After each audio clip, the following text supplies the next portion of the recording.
Looking out this sea of red shirts today, I see power. Power of united class. Around 13,000 of our members are on strike. And depending on what happens as we continue bargaining, more may be joining them really soon. In their economy, workers live paycheck to paycheck while the billionaires buy another yacht. In their economy, we make all the sacrifice and they take all the profit. In their economy, one of our workers would have to work 400 years to make what a CEO makes in 1 year. So we're going to wreck their economy because it only works for the billionaire class. You know who's scared? The corporate media is scared. The billionaire class is scared. And the big three is scared. They want to make you think you don't deserve your fair share. They want you to be afraid because they're afraid. They're afraid because they see their system, where the billionaires keep everything, crumbling. We have nothing to fear. I look around here, I see power, I see faith, and I see a working class that is fed up and fired up. I see working class people from all walks of life standing together. You all know what we need to do, and now the whole world knows what we need to do. When they tell us to sit down, we stand up.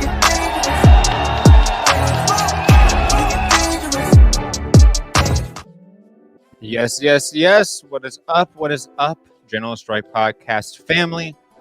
Joining you live on Turning Down Network on YouTube and Twitch. It's going to be a fun show. First half of the show, debate, I guess, maybe. I don't know what Gary's opinion is. Gary, our usual debate friend, libertarian, joining us. Talk about the United Auto Workers strike. And obviously, whatever topics may dovetail from that. In the second half of the show, I'll talk more broadly about revolutions happening in Africa. I posted an article on People's World. Definitely check that out, or my Substack. Going to talk a little bit about the 2024 elections with Trump, the indictments, all that stuff. So my thoughts on that, and some other topics like the recent terrorist attacks on the Cuban embassy. But without further ado, let me get to my co-host for today, or at least for the first half at least. The one and only Gary from Texas Boxing Scene from Dallas joining me. Gary, how are you? Oh no, we've been having some internet connections. Gary. Good. Can you hear me okay? Yes, I can hear you just fine. All right, perfect. All right. You broke up a little on me there. I got most of what you're saying. I'm glad to be here. It's good to be back. I'm just going to stick around for the UAW thing, although I did want to hear what you had to say about the elections. And I may just listen because I wanted to hear about the Cuban embassy strikes too. On you going to talk who you think did that or who's behind it? I mean, yeah. I mean, I guess. I mean, I have like my tinfoil hat like theory about it, but then like I have like the more politically correct of like we don't know who it is, of course. But yeah, I have a theory about why it happened more so than who did it, if that makes sense. Oh no, Gary keeps cutting in and out. Anyone listening or watching, please let me know if I'm cutting in or out. Because I don't know if it's a me issue or a Gary issue. But I do want to blame Gary more so than me right now. Anyways, Gary, I don't know if you heard me. But weird. Yeah. I mean, do you want to just like restart your computer real fast? I mean, I don't think it's me, bro. Let's just go. Let's just see how it goes. If we get to it and it gets choppy, are we live? Like, are we streaming? Yes, we're live. Yes. Okay. Not even on Patreon, Gary. We're live. Yes. Live. Okay. Live. But anyways, digressing from there, we have. I definitely recommend checking out People's World's articles on the UAW strike. Obviously, I played a video that UAW put out at the very beginning of the show If you missed it, definitely rewind it and check out that great video. But Gary, I mean, you approached me on our boxing show, because for those that don't know, we do a boxing show because I came from the boxing world. So did Gary. That's how we know each other. That's how we're friends and acquaintances, so to speak. But you approached me and said you wanted to get on the show and talk about UAW. So obviously, I kind of want to open the floor a little bit to you to get what you think about it, because I feel like for most of our listeners and watchers, this, like, they know my opinion about this. You know what I mean? Like, I don't know where you're coming from. Shout out to Comrade Duck, Frank, and Jacob in the chat. Jacob saying live on Patreon or here. I don't know if this is an uploaded live. No, it's not upload live. It's live. Yes. But anyways, digressing. Gary, UAW strike, rolling strike. Last time I checked, there was about 18,000 workers on strike. Obviously, it's a rolling strike, so that number fluctuates from day to day. But Gary, your thoughts on this potentially? I'm still learning roughly. You're back, Gary. Don't worry. Or maybe not. I don't know. Dude, Gary, strikes are unnecessary. Not. Gary, you're gonna have to restart the computer, bro. You're gonna have to restart it. If you're hearing me, restart the computer. You want me to restart my computer? I don't know why this is happening. It's okay. Just restart it. It happens. It happens. Let me restart it. Everyone's saying you're choppy, not me. So it's a you issue. Just saying. I don't know if he was just staring at me or if he... As Gary figures that out, I'm gonna play another clip from the strike. I'm gonna show the night of, because they walked out like midnight or whenever it was. I forget what day it was, a couple weeks ago, I think. So let me play that real fast. All right. Thanks for being here. This is what it's all about. I know you are, but you backed it right up. You need to be taking their pictures. You need to be asking these guys what it's about. This is what we're fighting for. What do we do? What do we do? UAW! Companies chose to put us in this position because they've had 8 weeks to get a contract, and they chose for 7 weeks to screw around and do nothing. They got serious in the last week. This isn't on the UAW workers. When bad things happen and things that are happening right now, it's all because the companies. They own it. It's on their shoulders. Do you deny that it's going to hurt the consumers in the long run? What's hurt the consumers in the long run is the fact that companies have raised prices on vehicles 35% in the last 4 years. It's not because of our wages. Our wages went up 6%. The CEO pay went up 40%. Profits have been in the billions, the hundreds of billions. They own all this. That's what's hurt. It's a battle of the working class against the rich. The haves versus the have-nots, the billionaire class against everybody else.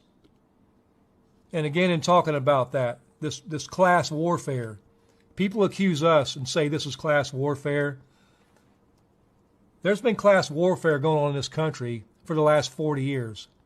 The billionaire class has been taking everything and leaving everybody else to fight for the scraps. And when I talk about that, there's one more piece of scripture I like, it reminds me of in Matthew 19:23-24, which states, "It is easier for a camel to pass through the eye of a needle than for a rich man to enter the kingdom of God."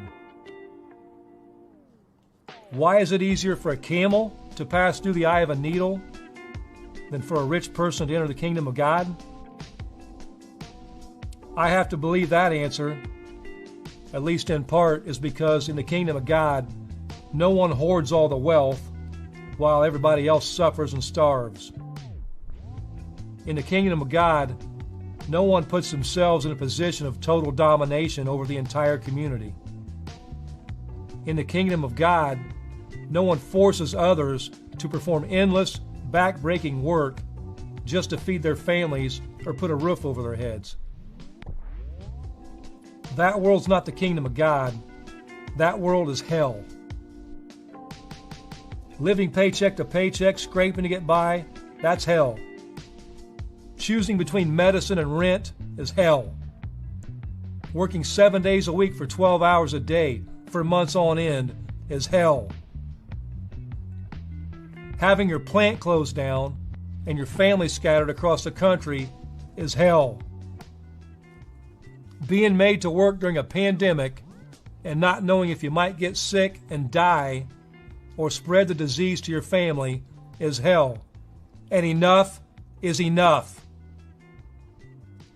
It's time to decide what kind of world we want to live in. And it's time to decide what we're willing to do to get it.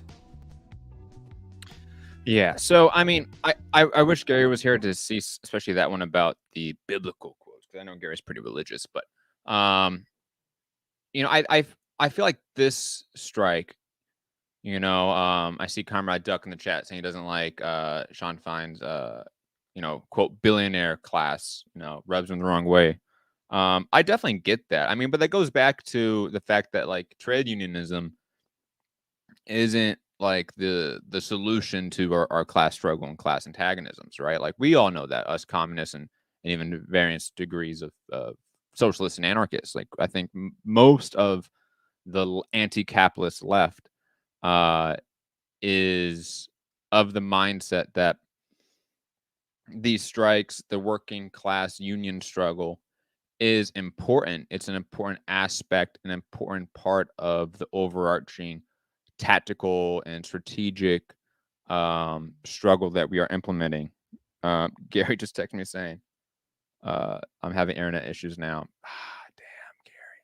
Damn. Hopefully it comes back. Hopefully it comes back. I don't want to exhaust the topic too long without him, so I might switch it up to international topics and like the Cuban embassy and stuff like that. Just so I don't go on and he's not here to hear anything I'm saying. But Goldberg in the chat saying, let's debate, bro. Dude, that's what I'm here for. Just let me know what you want to debate. Let me text Gary back real fast. Let him know, hey, just get back on when he can, right? And then let's switch it up in terms of topics briefly. Let's go international. I had an article published in People's World. I recommend obviously checking out People's World, but checking out on my Substack, especially because the version here is very different than the one on People's World. Not to, you know, cast any sort of shade or anything like that against the editors there. It's just a different outlet, has a different sort of audience. So some of the language here was not put in that version of the article. Plus, this one had also some help from the International Department of CPUSA. So it was really, really helpful in terms of adding context that I did not put in there. I forget the exact names of the people that edited it for me from the ID, but regardless, really recommend checking it out. And overall, it talks about the revolutions in Niger, Burkina Faso, Mali, especially, and this overall, you know, region-wide revolution against French neocolonialism, overall imperialism. You know, since that article was published, some things have developed since then. I think at this point, I think it's official that the French forces in Niger are going to leave at the end of the year. The French diplomat's going to leave. All good signs. Those three countries, like I said, Burkina Faso, Mali, and Niger, they formed a formal alliance for collective defense against French imperialism. I think this was a big part of why ultimately the French did cave on the ECOWAS, which is like their West African neocolonial puppets, that sort of alliance there. Why they caved on not invading Niger was largely due to that alliance forming. You also had Algeria to a degree, Guinea-Bissau. Those countries kind of aligned as well with this tripartite, so to speak. Also, we had at this point, revolutions. I don't want to give them the same potential revolutionary character that these ones have, but we have revolutions in Benin and Gabon, which are again part of that French neocolonial regime in West Africa and the Sahel region. So it's huge. I mean, these countries supply major resources to France and other colonial empires, whether it's gold, whether it's uranium, whatever it may be. These countries are mass producers of resources, and they have been deeply underdeveloped, overexploited, and any revolutionary attempt in this region has been overthrown drastically, whether it's Thomas Sankara, whether it is even the Anglophone countries like Nkrumah and Ghana. Like, there's been massive steps there. Gary's back, but I just want to briefly wrap this up here. Ghana as well, speaking of moves to push away, was very against the U.S. and European colonialism at the UN. Obviously, South Africa has been on the move in regards to pushing against neocolonialism. So overall, we're seeing a massive revolutionary shift in Africa that people should pay attention to. Gary, you're back though. Hi, how are you doing, man? Hey, I am sorry about that. I'm having internet issues. My Wi-Fi connector's going crazy. I'm gonna have to call AT&T after we do the show. Damn monopolies, man. Hey, I'll say this. You look more crystal clear now, Gary. So I think it worked. Whatever you did, I think it helped. Okay. All right. I reset my whole internet. Right. I don't know. So stitching back to UAW, I played some clips when you were gone from Sean Fine, the president of UAW, invoking class warfare to a degree, and the fact that the quote billionaire class has been engaged in class warfare against the working class for 40 years. He invoked even the Bible and the quote or verse about it's harder for a rich man to go to heaven than like for a camel to go through the eye of the needle. And he talked about how the kingdom of heaven doesn't have exploitation and oppression and stuff of that nature. Little background: Sean Fine is the first Democratic Union president of UAW in a very long time. I forget the exact amount of years, and that was due in large part due to a reform movement within UAW to get out its sort of bureaucratic union leadership. So this is in large part in a response to decades and decades of overexploitation by the big auto companies, and obviously a delayed response to the unions being basically broken when the auto companies were bailed out by President Obama in 2010 or 11 or somewhere around that time. I remember after the obviously 08 recession. They bailed out by the taxpayers. The taxpayers bailed them out, and then bailed them out again when they failed to repay about $50 billion of what they were given. But Gary, your thoughts on UAW, the strike, and why you wanted to do this show? I wanted to do this show because I really wanted to hear your take. Matt said it's going to be a debate show, but we might not have a whole lot to debate. I don't, most libertarians that you're going to see on TV are going to always take the side of the corporation. Right? They're always going to take the billionaires. I think that's not necessarily a libertarian position that we should defend. Now, in some strikes, I'm sure you could find the corporation, the billionaire class is in the right. Like I think sometimes in Major League Baseball, I think the owners are in the right, right? But then then we're talking about a billionaire versus $100 million pissing contest, right? But in this particular case, auto workers generally are blue collar workers. They're not getting rich. And I think the railroad strike is actually a better one because they weren't making a lot of money at all. And they weren't even asking for a lot, right? They really weren't. They were asking for 12%, right? This is 40 or 36. But they're asking for over 4 years, 5 years. 4 years. 4 years, which is a lot. It's top dollar, but it's not inappropriate, right? If you think about the rate of inflation, last year alone, inflation was 8.5%, which means it was really 12, right? So 40% over 4 years is not it's a lot, but it's not an inappropriate demand. I'm sure that's a negotiating point. They'd probably be willing to go down. My takeaway from this strike is this: if the union workers don't get what they want, there could be pain. There's a lot. How many UAW employees are there? Like 200,000? Give or take, yeah. Okay. It could be 200,000 people who could.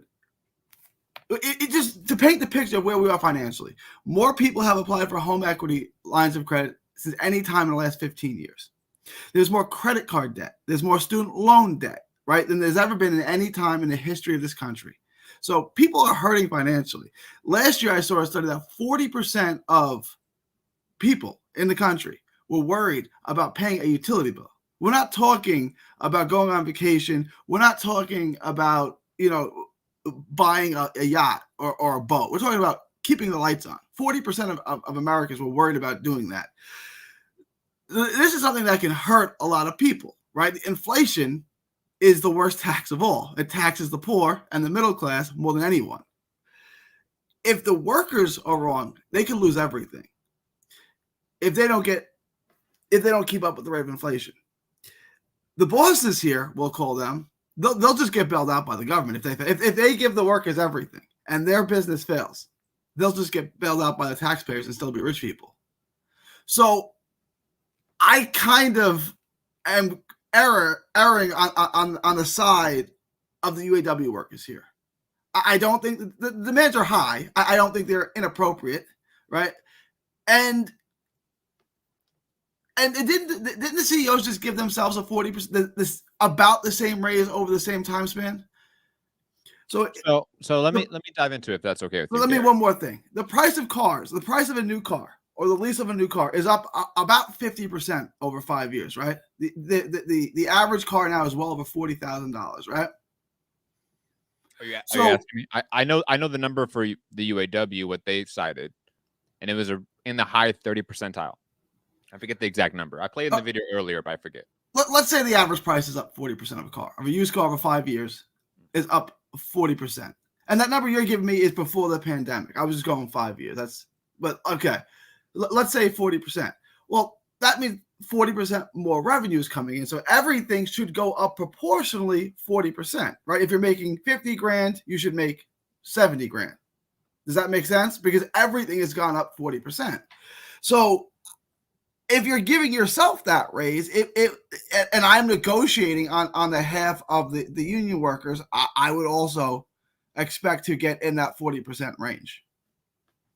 I'll let you go now. Yeah, I mean, I forget the exact numbers because, I mean, they're not exactly 40%, but let's say on average, it was a 40% increase in the both the price of automobiles and the pay of CEOs in the big three automakers. At the same time, in the same time frame, UAW cites that their pay went up by 6%. So that's not even keeping up with inflation. You're taking a 3 to 6% haircut. Like, that sounds great. 6% year over year sounds great, except that's not the times we're living in. And that's not year to year. That's over a 4-5 year period, which is awful. A 6% increase. It's terrible. You're losing money. To your point about the overall economic crises we are in and have been relatively for the last 10 to 15 years, right? I would say that in large part, we have to look at it through the lens of, to use the words that the president of UAW used, class warfare. That this isn't a conscious attempt by one class, whether you want to call them the billionaire class, the corporate class, the capitalist class, don't care at this point in time. But they have been consciously doing this to enrich themselves at the expense of their workers specifically, let alone the entire working class in the United States, right? You mentioned some numbers and figures. There was a recent data that came out that I think it was just over 60% of Americans are working paycheck to paycheck. You know, you mentioned 40% of Americans are worried about paying utility bills. We have 1 million residents here in LA that are worried about access to food, that they think that they're going to go hungry. You know, let alone like global figures of, and we have to also think about these automakers as international conglomerates to a degree as well, especially Stellantis. Like Stellantis is a massive monopoly and conglomerate. You know, it's a mix of like 5 different companies that have combined over the last 20 years. So, you know, these companies are engaging in resource extraction in the global south, labor extraction and exploitation in the global south, bringing those resources to the U.S. for manufacturing, right? And then on top of that, exploiting the workers here, right? So this is a significant issue.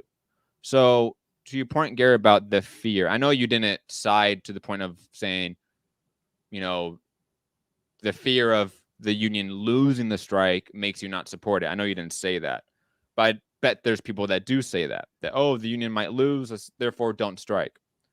But in my mind, if there's already this conscious class warfare being engaged by the ruling class over the working class, then the working class has to organize its struggle against that war, against that class struggle.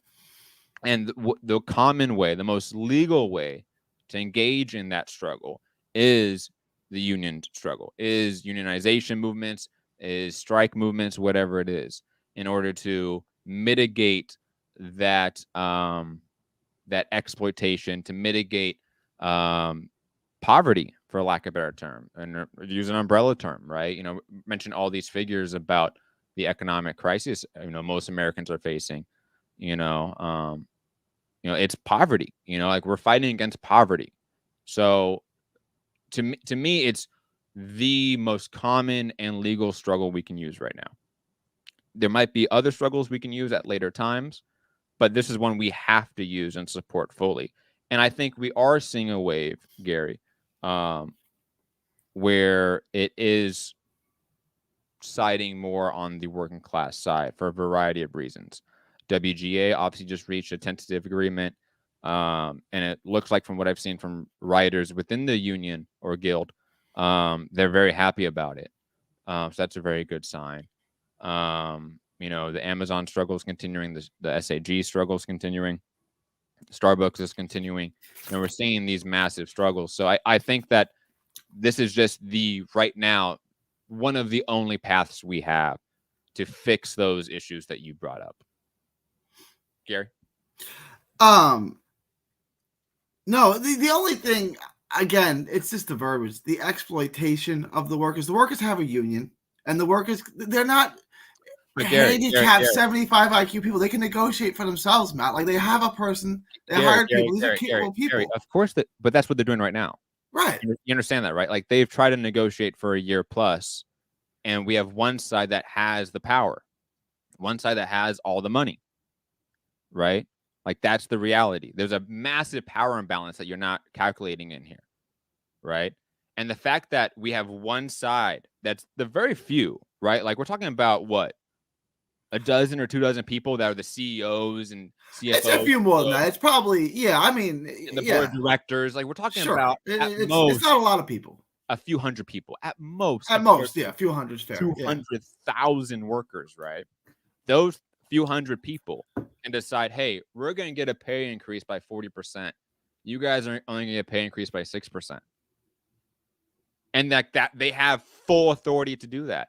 The percentage thing is what bothers me. The percentage thing. As a libertarian that is so against like authoritarianism, how do you not see that as economic authoritarianism? So the argument I would make is that if whatever you agreed to, right? Like calculate the power imbalance. I'm a person struggling to pay utility bills. I'm struggling to work paycheck to paycheck. I have to work or I die, or my You- kids don't eat. I don't have a house. I don't have a car. I have to work. So that therefore I am thrown into the labor market at a whim, and I have to take what I can get. And guess what? The people that control that labor market control how much people are making. And they're saying that these people are going to make so far below what they need to survive that they are going to have to scrap and struggle to survive. Because that's what's happening right now. You have to calculate that material reality in it. It's not just an idealized utopian, hey, we're both equal people engaging in a contract. It's not that, right? We have to admit that. Right.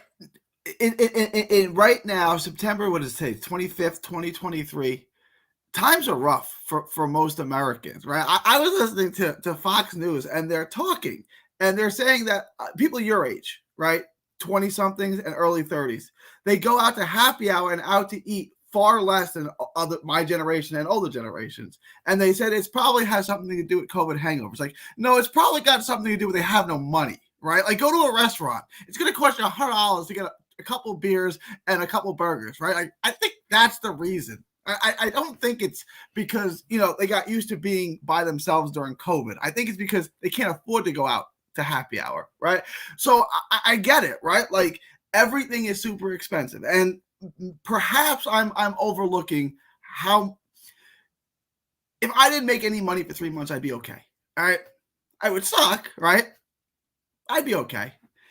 They're probably not. Most of those workers are probably not in that position, specifically the younger ones, right? Because they just didn't have time to save. And even the older ones, it's probably really difficult to save right now unless you're making a lot of money. Everything. My house that I bought 7 years ago is double the price it was 7 years ago. I couldn't buy this house now. Couldn't do it. Right? Like, I get it. That being said, I think the workers have way more power than they give themselves credit for. You know how hard it is to replace good skilled workers? It's really difficult. Like, you got to go out and hire them. You got to follow the paperwork. You got to drug test them typically. You got to run background checks. Then you got to train them up, right? It's going to take you 3 to 6 months just to replace the worker. So you've lost the worker and the production, and now you've had to train them, and you probably had to take someone off the floor to train them. Replacing workers is an extremely costly thing to do, right? That's why I kind of like these rolling strikes, because you don't know where it's going to come next, right? It's not everyone out at once. But if you just have to replace workers, I might as well just give you the raise, because replacing you is so expensive. Like, if it's between replacing a worker and giving you a 40% raise over 5 years, to me, that's a no-brainer, because replacing workers is so expensive, especially in today's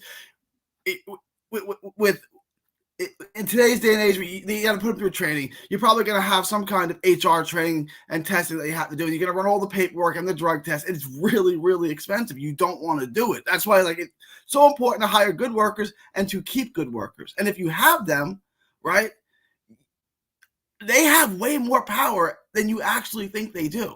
And I understand, like, they're in a position where they feel like they can't. If I can't miss 3 months of work, and I can't speak for them, right? I'm sure there's a lot of them who can't miss 2 weeks of work, right? You're just saying how many people live in paycheck to paycheck. I don't disagree with that, but I truly think you're underestimating how much power the worker has. They don't show up. You can't replace 200,000 workers. You can't replace 5% of your workforce. Like, you really, not at one time. You can't do it. It's too expensive. You are slightly right, in the sense that, yes, working class collective power is very, very powerful. But you're wrong in the sense that these workers have automatically more power than the corporations, for the simple reason that if there isn't proper organization, if there isn't a militant union culture, we've seen what happened the last 60 years or so, where the unionization level went from, what was it, highest 70 percentile down to 10%, right? Where 10% of the U.S. workforce is now in a union, when in the 50s and 60s, it was a very high number. What was it? You said it was as high as 60 to 70%? I want to say so, yes. I can double check if you want me to, but I'll take your word for it. I mean, it sounds reasonable. It sounds high compared to what we have now, but it seems reasonable. Right? Like if you ask your grandfather, he was in a union, right? So, I mean, it makes sense. everyone's grandfather was a union member. Yes, your grandfather was in a union, you're not. So, I mean, I guess the numbers make sense. And so the working class power needed to really do what you say requires that revolutionary militant culture, whether it comes from organizations, whether in tandem with unions. There's a lot of different strategies and theories behind this. I'm not gonna get too much into it because it's a lot, but that requires a lot of effort, a lot of ground game that has only recently been done. Gary, like think about you as somebody that has checked on the news for the last 30 years, right? Wouldn't you say that only the last 5 to 10 years tops is really when we started to hear more about unions and strikes and that sort of news cycle, that being a reoccurring news cycle? Yeah, there's certainly been a giant uptick for sure. Yeah. And I would say that's in large part due to the growing class antagonisms we have, the growing political movements we've had, whether it's Occupy, Bernie, whatever it is. They've all feeded into each other and to create a more fervent, growing union movement. But it's still like in its infancy, or like rebirth infancy to a degree. Like we had this massive upsurge from the 20s all the way to the 60s, and then a massive crash from that point on. And only in the last 5 to 10 years has that recovered and started to trend the other way. And I think the idea of like 200,000 workers in a single union dropping out, it's hard. It's very difficult to do that due to the reasons you said, Gary, due to the economic reasons. That's why we see rolling strikes being a strategy implemented by whether it's Unite Here Local 11 or UAW. But you're going to see this experimentation with strategy to try to deal with this. And this is just, again, one of, if not the only legal path of struggle for the working class to try to end, I know you don't like the word, but end that exploitation. Because only one group has the power. Only one group has the authority to determine wages. It takes 200,000 people collectively working together, struggling against that, to make any effort in the other direction where that exploitation stops. And even then, like you said, Gary, there's a concern about it not working. What if they don't get the deal they want? That's always a concern. But that's the struggle that has to happen. Otherwise, they're going to keep getting fucked over. That's just the reality. Yeah. So let's use a number. I don't know what the number is, right? So let's use the average UAW worker is making 60 grand. Is that fair? I don't know. Sure. Okay. 65 years ago, that was a good salary. Now it's not. I get it. So a 40% increase on that would be, who's good at math? It's like it's 80 grand, right?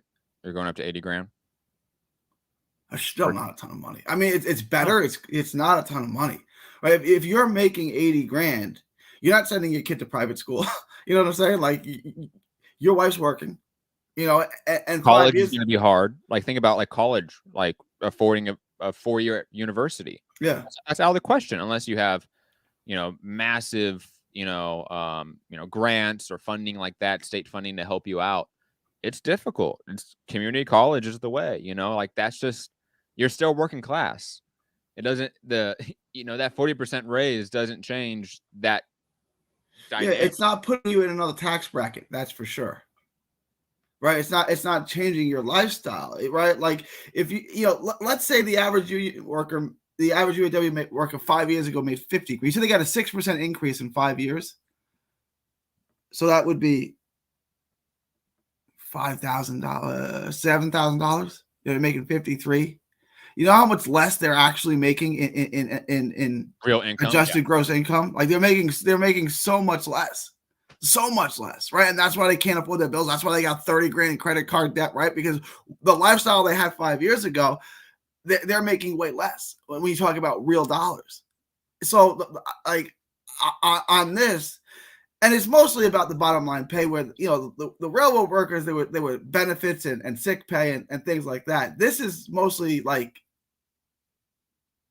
we just need an increase in pay. Like, we can't do this at this rate anymore, which I understand. And that the rolling strike, I think, is really your best option. And I think they're going to get real close to that 40% number within 2 months.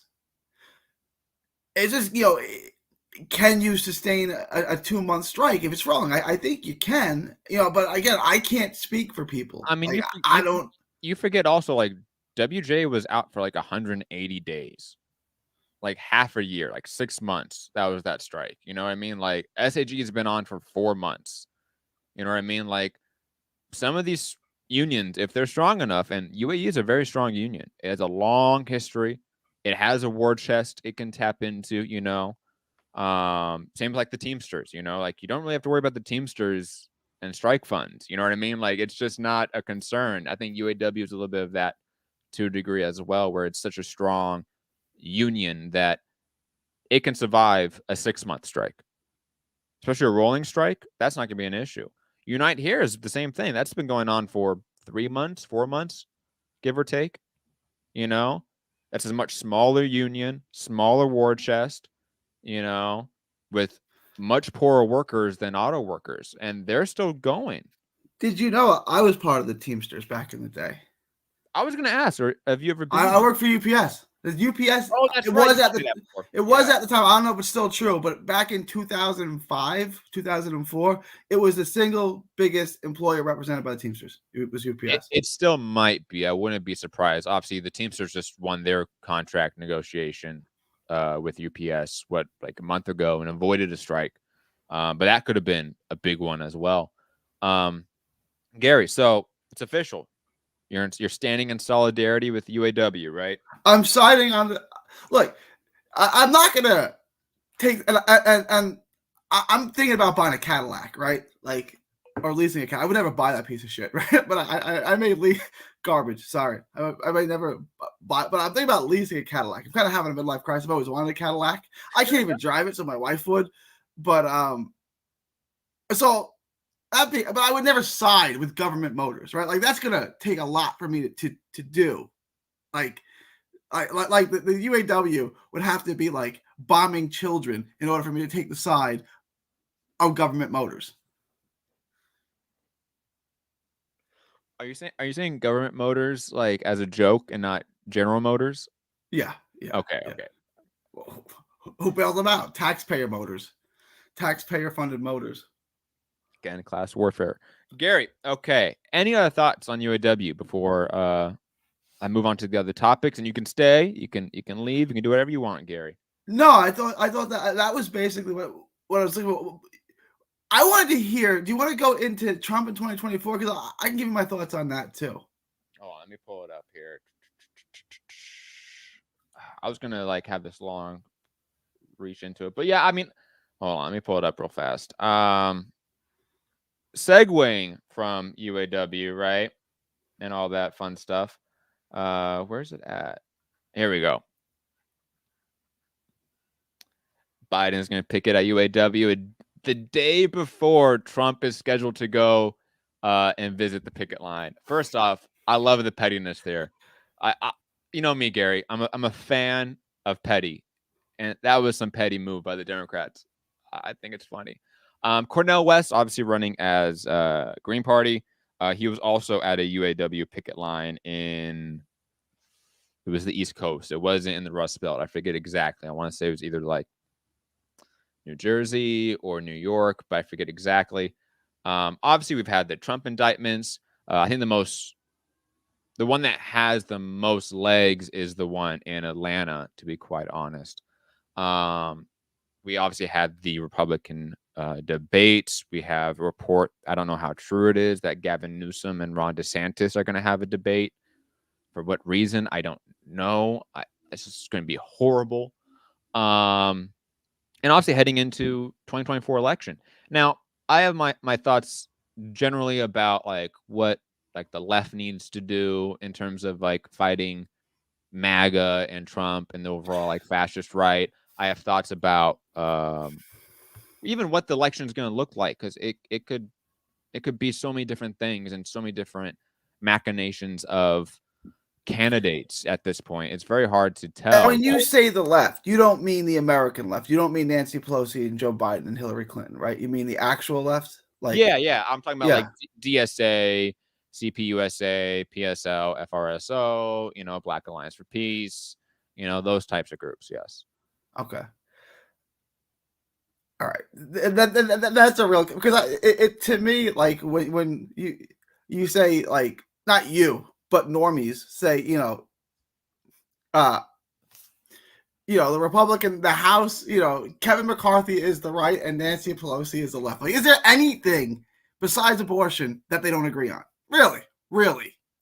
Like, they're all on the same team here. All of them, right? Like, so when you say the left, you didn't mean Joe Biden and Nancy Pelosi. You meant the actual left. I mean, I have analysis on like the Democratic Party I can get into, but like I do think there is like the establishment liberal types, and then you have like progressive factions in there that can be worked with, but are still liberal to obviously, but they're progressive on certain things that a Manchin or a Nancy Pelosi, to use that one, or Joe Biden or Bob Menendez, who just got in big trouble for corruption and stuff. Yes, there's differences within the Democratic Party, but yes, I'm not talking about the Nancy Pelosi, Joe Bidens of the world. Okay. So first, I want to ask you this, right? So Joe Biden, there's a poll that came out. Joe Biden was down 9 points to Trump. And typically he's going to need a 3-point lead to win the election, right? Because there's so many votes in New York and California that he can win the general by as much as 3 points and still lose the electoral college. So that's really like down 12. If he loses any of these union voters, that's it. He's going to lose, right? Because like the way I see it, you can tell me it's going to come down to a couple of thousand votes in a couple of states, just like Trump's last 2 elections, right? And so it basically just comes down to who shows up to vote. I mean, we can kind of fill out the map for the most part, and then there's 5 states that are going to be separated by 10,000 votes, and that's what's going to decide the election. Yeah, give or take. Yeah. I mean, I remember because Trump announced going to the UAW strike before Biden, right? And I forget who I sent that to. I sent it to somebody. I'm like, oh man, this is a scary smart move from Trump, because like Gary said, there's a handful of states, some of them in the Rust Belt, where UAW obviously is centralized to a degree, that are going to be important, that are deciding states in the last 5 or so elections, and to Gary's point about like, if Biden doesn't get the union backing, like he's toast. Absolutely true. 100%. I mean, largely like these types of elections are about like who can galvanize their base more, right? I think there's a pretty good argument right now for the Republican base being very split right now, and the Democratic base and then the left being split to a degree, but overall kind of just depressed, where like there's not a lot of hype around a Biden candidacy and campaign. There just isn't. I mean, there's no way to really go around it. I mean, the Biden administration hasn't been the best. There's been some things that have been good, better than Trump in some degrees, but still largely bad. What do you like about the Biden administration? Like, give me like 1 or 2 policies that he's enacted that you would say are good. He ended all oil drilling in the Arctic by the U.S. That was good. The National Labor Relations Board under Biden is night and day versus Trump. There's a litany of rulings that I can go into, but like they've overall been very, very good towards labor. Sans the railroad strike. That was a big one where Biden messed up. And he could have done that here with UAW, and then I really think that Democratic base would not have really been up for it. Already, though, most of these unions have come out in support of Biden against a Trump presidency. So it's going to come down to the voters, right? And and Biden's publicly going to stand by the workers, the union workers, because he has to. But privately, he's going to take money from GM and give GM what they want. Like, that's going to happen, right? And he's going to try to twist it and say it works for the workers. But who funds Biden? The workers or GM? You know what I'm saying? So we know that, Gary. He can't bite the hand that feeds him, right? So is there a chance that Trump could get the union vote? No. Okay. No, not at all. I mean, like I said, there's already been most of the major umbrella unions, whether it's AFL-CIO. Not that they would endorse him, but would union voters individually in mass go and vote for Trump? No. No, I wouldn't say so. I mean, obviously, you're going to have union Trump support. You're going to have some, but I'm saying, could he win the vote? Could he get 50% of the vote? No shot? I don't think so. I think it's really difficult at this point for Trump due to, I think this kind of goes back to polling is so hard nowadays to really get a accurate picture of certain states, because I think Trump has lost some steam. Not all, right? But I definitely feel like this is a case where both guys aren't where they were in 2020. Or even 2016, right? With Trump and Hillary Clinton. Supporters are not going anywhere. Trump came out and said abortion bans are bad, and his poll numbers went up, right? So they're just going to – Trump supporters are just going to go with Trump. Now, there's a lot of Republicans who aren't Trump supporters, right? But his base is never going away, right? He could say – he said back in 2016, I could shoot someone on Madison Avenue, and they still vote. He's not lying. Right? He can do and say whatever he wants, and that's the new position of the Trump supporter. Right? They asked Trump, who said that he was a pro-life president, and he appointed all pro-life judges who overturned Roe v. Wade, right? So pro-life Republicans consider him the most pro-life president of all time. He came out and said that 5 or 6 week abortion bans like they have in Texas and Florida are horrible. I know. Did it affect his base at all? No, his base just shows, those are horrible, right? When he put embargoes on nothing he does, he can do the least conservative thing, and his base will just shift with him. Joe Biden ain't got that. If Joe Biden comes out, you know what I'm saying? Trump does. That's what I'm saying. The reality is that Trump is a fascist, and his base, even though if they are not aware of it, is a fascist base. So it has this opposition culture where they feel like they're the outsiders. They feel like they're battling the ruling class, even though Trump is 100% a part of that ruling class, and all of his cronies the are. The fact that he's convinced people that he's not a part of that class, it's you got a billionaire from New York City who's been in the pocket of Washington, D.C. for 50 years telling you he's not a part of the system. And they all believe him. It's this is the greatest salesman in the world, man. It really is. That, like you said, they're not going to go away right now, even with an election. If they lose in 2024, right? They're not going to go away overnight. We've seen that. That is a significant issue that this country has to deal with in varying degrees. And I have different thoughts about how we can deal with that. But that's what I said to DeSantis. If you have aspirations of being president, don't run in 2024. You're not going to get past Trump, and he's just going to destroy you and make everyone hate you. And how has DeSantis polls numbers done since he won re-election by 30 points in Florida, 20 points in Florida? Horrible. Someone should talk. Just look, if Trump goes to jail, then you put your name in, or just run in 2024. But you're not going to beat him, and his supporters are. If you oppose him, his supporters are never going to vote for you. So it's a horrible idea to run. If he goes to jail, then we put you in, or just run in 4 years and just govern Florida for the rest of your term. It's because Ron DeSantis is the most unhuman human you can ever see, right? it's like Elon Musk, but like worse. Like you're wondering, or Mark Zuckerberg, right? Like, is this person really a human being, or are they like a robot? Like, are they like an alien? Like, what's going on here? Because it seems like they're just trying to mimic human behavior without actually knowing what it is. You know, like Ron DeSantis will try Do to you think laugh. that's unique to DeSantis, or do you think that's basically all politicians, especially like ones who have been like in Washington D.C. for 100 years, like Nancy Pelosi and Mitch McConnell? Do they strike you as human beings? You've been in D.C. for so long, like you're not really a human being at all anymore. No, I mean, there's definitely like the political like talk, right? Like politician speech, right? And like how politicians always talk and their cadence, and that's all very uniform. But then there's people that just don't act human, right? And like that's why I said like Mark Zuckerberg, because like he's not a politician, but dude clearly doesn't know how like what being a human is.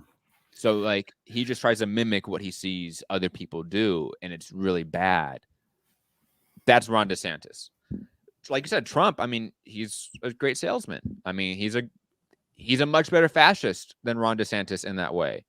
You know, where like he's a populist in the way that Ron DeSantis really isn't. Like Ron DeSantis is for like the Reddit fascist, like Republican voter. You know what I mean? Like he's for like the online culture more, while Trump creates the culture. Like Trump is the meme. When like Ron DeSantis is trying to catch up to what Trump has already done. So of course that's what's happened. I view DeSantis as like reactionary. He saw where Trump moved the Republican Party, so I'm gonna run on that, and it worked for him. But then Trump moves, and then like, what does DeSantis do? Right? Like this, you know what I'm saying? Does he move with Trump? Because then he can't beat Trump. Like, if I'm just moving with you, I'm not going to beat you, right? Or do I stay where I am and oppose you? And if I oppose Trump, Trump supporters are going to kill you, right? Like, so as I say, he just shouldn't have ran. Like, he wasn't going to beat him, so just wait it out, right? Like, that's basically what Ramaswamy is doing. He's like, I'm not going to attack him. I'm not going to say anything bad about him. If he goes to jail, I think I can win. At least win the nomination and then see what goes from there, right? But if Trump does go to jail, someone else is going to have to carry that torch. And the only other guys they have in the bullpen, so to speak, is DeSantis, who Trump has destroyed, and Ramaswamy, who no one really knows anything about. So he's kind of clean that way, right? Like, he doesn't have a whole bunch of background that you can destroy. How dare you? How dare you besmirch the name of Mike Pence? Okay, like, he's not winning. You're not even gonna bring him up. I mean, come on. No. What was he polling at? 5%? Yeah, something like that. Yeah, it's bad. It's bad. Chris Christie, the governor of Arkansas, and the governor of North Dakota, who I don't even know. The reality of this election is that, in like from the communist perspective, right, to use that phrase, right, it's the only point of this election is to stop the overt federal control, executive control being taken over by fascists again, and then to prolong this period where we have of legal struggle that we can partake in. And then through the next 4 years after that, you know, under whether it's Biden or whoever it is in the Democratic Party, because it's not going to be Cornel West. It's not going to be, you know, RFK Jr., you know, or the third or whatever. Like, it's not going to be him. It's not going to be Maureen Williamson. Like, none of these people are going to make it except for either Biden or Trump. That's just the reality right now. Where are you on RFK?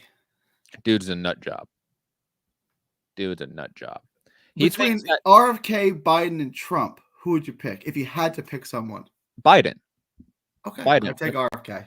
Without a doubt. I mean, RFK. At least we're going to get to the bottom of some conspiracy theories with RFK. No. I think RFK is a complete psyop. Okay. Do you? First, 1,000%. 1,000% he's a psyop, Gary. Okay. One, he's completely in bed with a Zionist lobby when it comes to Israel. Completely in bed with them. And Trump's not, right? Hey, did I say I was going to vote for Trump? You said Biden. Never mind. Come on. You said, I don't know much about, but Biden can't oppose the Zionist lobby. Of course not, Gary. Okay. But, I mean, RFK is like, let me just, let me help you guys out. Like, he wants to get on his knees for the Zionist lobby. That's just the reality, okay? The second point is that he literally thinks China developed COVID and other diseases as bioweapons to target specific racial groups. That is a bonkers conspiracy. That's not really what he said. Gary, He said some people. I've listened to multiple I interviews never with this took guy. it as that. Some people, like white people, get skin cancer more than darker skinned people, Native Americans, black people, right? Because of paler skin. Gary, that doesn't mean it's a bioweapon created to kill white people. It just means white people biologically are more affected by it.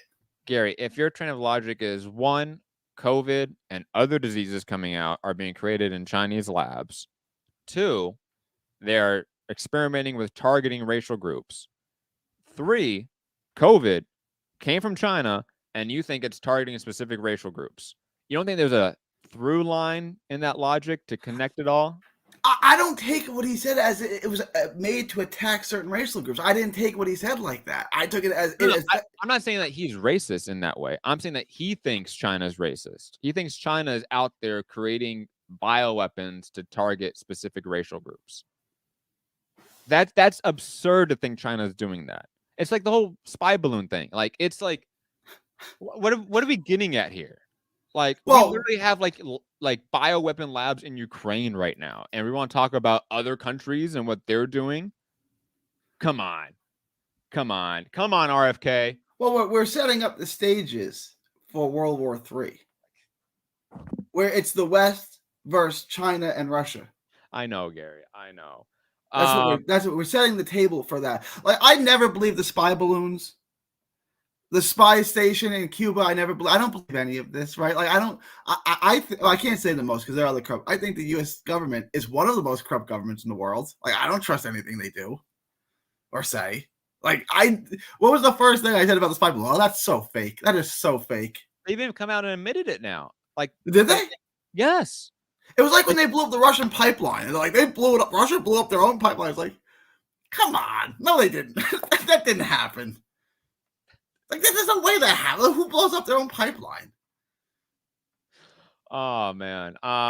Anyways, I think, like I said, the left needs to be united at this point because, like, Trump is a legit fascist. I think his base is and does pose some serious threats to the working class.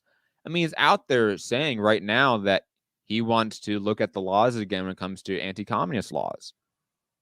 Like, that's alarming to me as a communist. So Trump, to me, is a significant threat. Obviously, the indictment is something that we might not have to deal with it at the end of the day. So we might have a Ron DeSantis versus Biden election, which I think Biden smashes Ron DeSantis without really much of the left support being needed because Ron DeSantis is such an inhuman person. And that's all because, like, if you would have asked me when Trump won re-election, who wins, Biden or Trump? 50-50. Couple thousand votes, couple states. Don't know. If DeSantis, and this is 6 months ago when DeSantis won re-election, we would have said, who wins, DeSantis or Biden? I would have said DeSantis wins 35 states, wins a landslide. Now he's going to lose by 10 points. And that's because of Trump supporters. If he just wouldn't have said anything, he would have got the Trump supporters, whether it's in 2028 or if Trump goes to jail. If he just would have done nothing. Instead, he tried to run a campaign. It was the worst thing he could have done. It was worse than Jeb Bush. Worse than Hillary Clinton. It was the worst. He's done nothing but harm himself.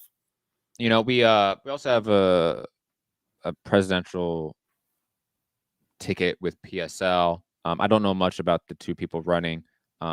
They're relatively young members of PSL, so I really don't know them compared to Gloria La Riva in the past elections.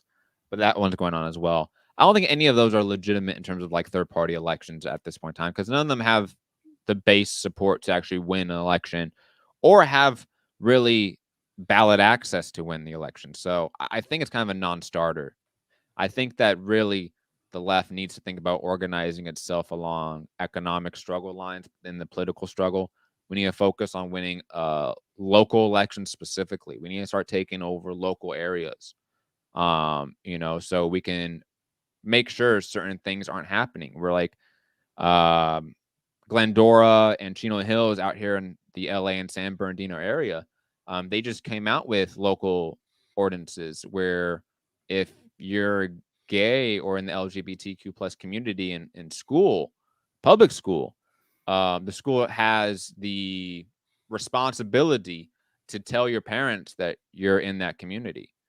So it's a very weird system, or really weird sort of trend we're having now in terms of the anti-trans or anti-LGBTQ plus laws, whether it's anti-abortion laws. These are all very big slippery slopes here.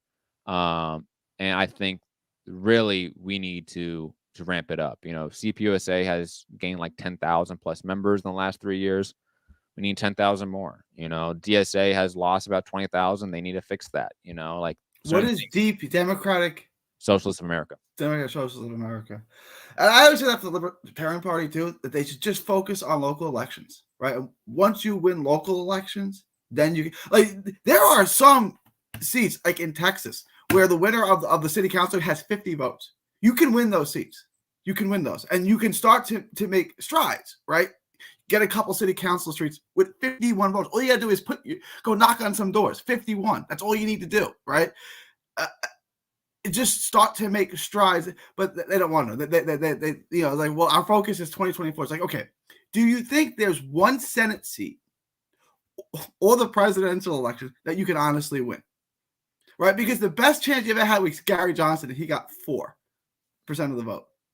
The reality is that since and this is probably a topic for another show, but since the Mises caucus takeover of the Libertarian Party, I think you're going to see very quickly the Libertarian Party be sort of a fascist shell for like the Trump base.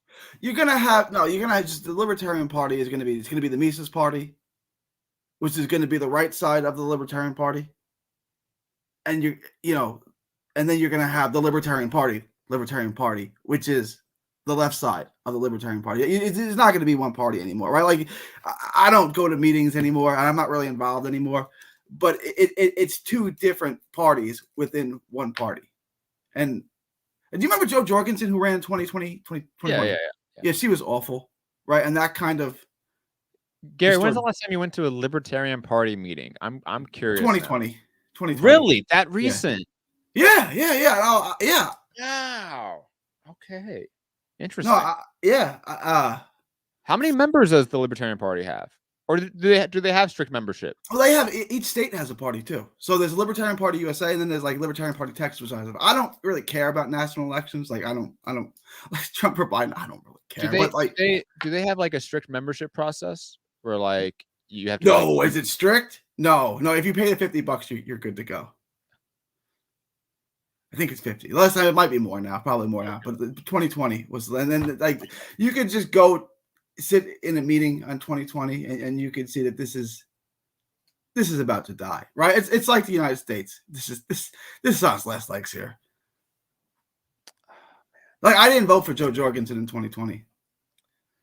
Man. Anyways, you watched that video I sent you from? Yeah, it was what Reason, it was from right? Reason, and what's his name? Michael Heiss. He's the head of the Mises. I think that's his name. He's the head of the Mises, and he's a decent guy. But they both make a point, right? Like just because there's a bunch of jackasses representing your side doesn't make your side wrong. It just means you need to get better people to represent it, right? And the other side was right in saying that there's a bunch of jackasses representing. Like don't let those people represent your side. It's neither side was really wrong. I mean, I would say the side that named themselves after like a fascist is probably not the side that's in the right. You should do a show on Mises because I'm a Ludwig van Mises guy. Ew, Gary. Ew. I'll send you a video my friend did too. He went in depth on Mises too.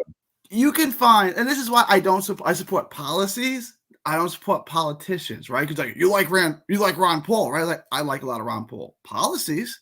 I'm not going to sit here and swear by Ron Paul because you could dig something up. But like, I like a lot of what Van Mises wrote and stood for. Now, if you're going to find Ludwig van Mises used to go around bombing people's dogs, I'm not going to support that, right? But like, I don't. Like, you'll never hear me say that politician is a good guy. I will simply say he has policies that I like. Digressing, Gary.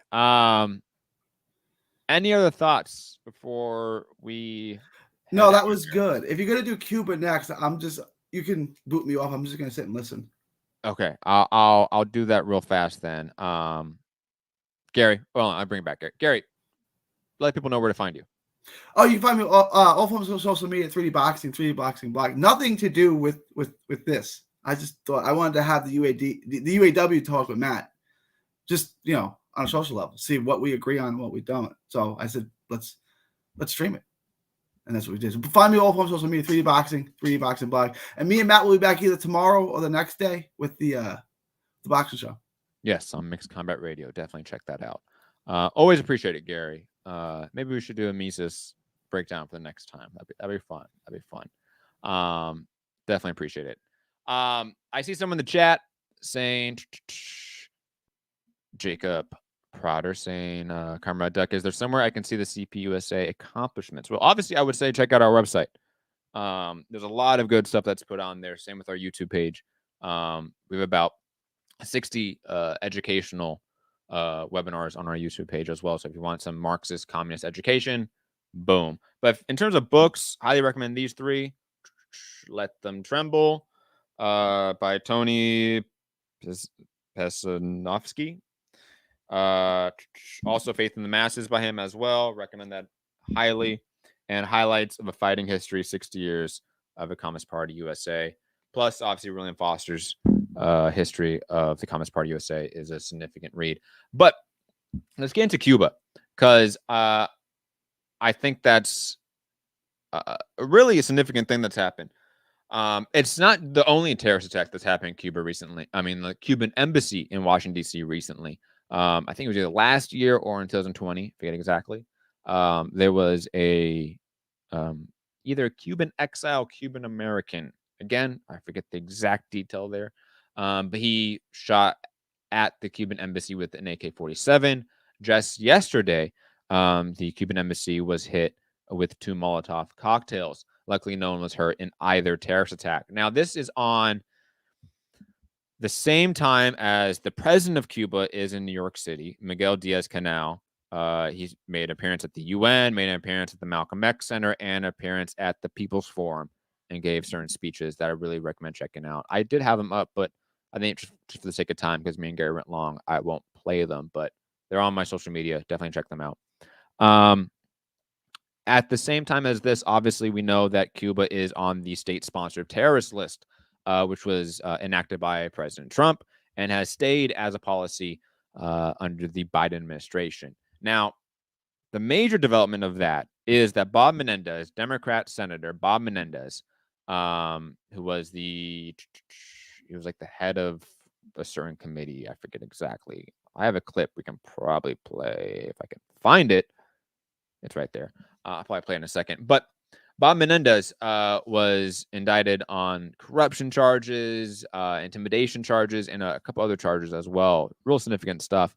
And he was the sole guy blocking basically any change in the federal policy on Cuba.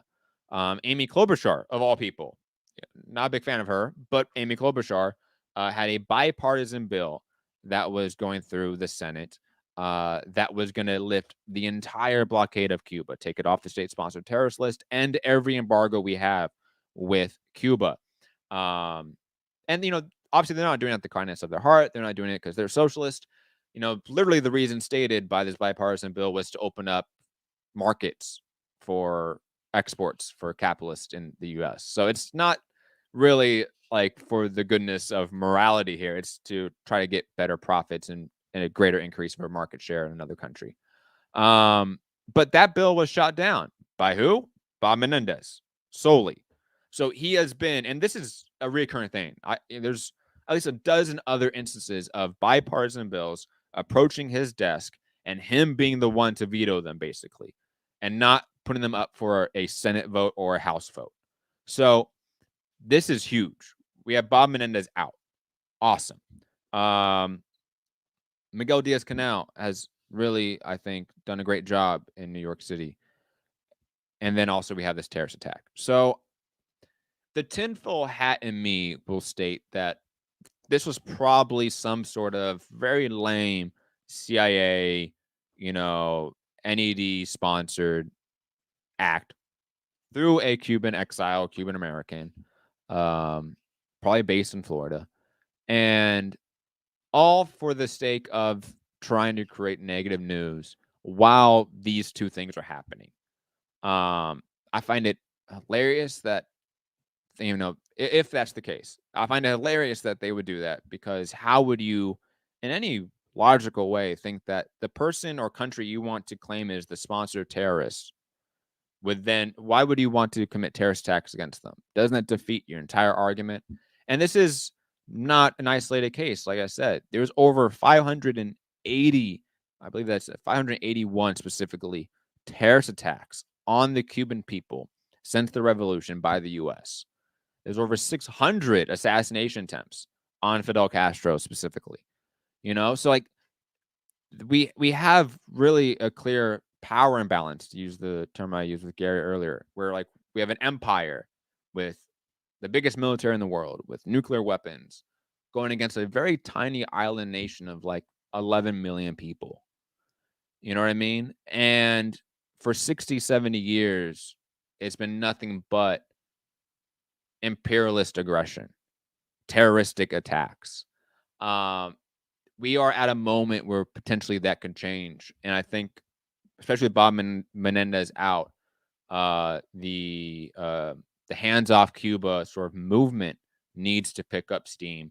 We need to really start pushing those progressive elements in the Democratic Party. And look, if people like Amy Klobuchar, I know even Gary is like, Nancy Pelosi type, and she is.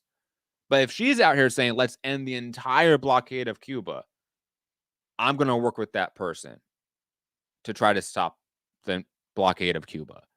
You know what I mean? Just like there's 2 Republicans that co-signed that bipartisan bill. Guess what? Okay, so let's support the bill, even if Republicans are on it. Why? Because it's going to end the blockade of Cuba. The amount of material benefit that does for millions of people is really unfathomable. So it kind of goes to show, like, we really have to work with some broad coalitions, some groups of people that we really don't align with on most things. But for certain things we do. And those certain common ground issues have a material impact on millions of people's lives. So we have to work with them right now because, I mean, let's be honest. There's no way any of these organizations we talk about on the left are at any relative strength to start a militant armed struggle against the U.S. military. That's just unfathomable right now. The U.S. working class also is not at that conscious level, not at that militant level. So we have to work with what we have right now. Like Lenin was very clear on this, if we only have certain paths of struggle, let's take those paths until others open up. He talks about this, 1 step forward, 2 steps back, what is to be done. He talks about that in that work as well, that these union struggles, we're going to work with them. But at some point, they're going to dead end. And then we're going to have to find different lanes of struggle. And that's okay. Let me play the clip from Belly of the Beast right now on the Bob Menendez removal, because it is significant. Senator Bob Menendez was indicted today for bribery, extortion, and corruption. My office has obtained a 3-count indictment charging Senator Robert Menendez. Why is this a big deal for Cuba? Until today, Menendez was chairman of the Senate Foreign Relations Committee. Some believe Menendez is the driving force behind Biden's Cuba policy. I got to talk to you about Cuba. With Menendez's support, Biden embraced Trump's maximum pressure sanctions, which have devastated Cuba's economy. Menendez justifies sanctions on Cuba over human rights concerns. But these concerns don't seem to extend to Egypt. Menendez was indicted in part for allegedly taking bribes to help the Egyptian government, which is considered responsible for rampant human rights abuses. With Menendez out of power for now, will Biden end the war on Cuba?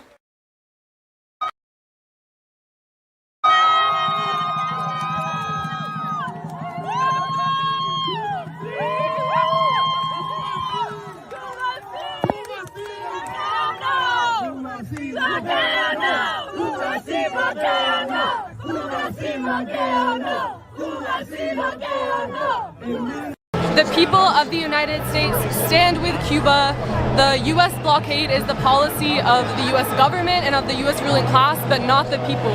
Cuba should be taken off the state sponsors of terrorism list because it was never a terrorist to begin with. The idea that the U.S. gets to determine who's a terrorist and who's not when they're the world's largest terrorist is just out of control. I don't think they belong on the state-sponsored terrorist list, because if anyone has been committing terrorism in the world, it's the United States government across the global south against Cuba.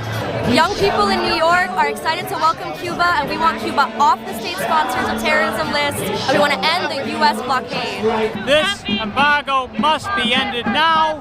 Cuba must be taken off this godforsaken terrorist list, and Cuba must be allowed to live. Illegal, immoral, unjust.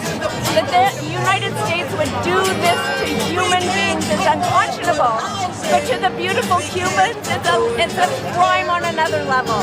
We're so proud of you all for resisting the empire for so long. We love you so much. We're in solidarity with you.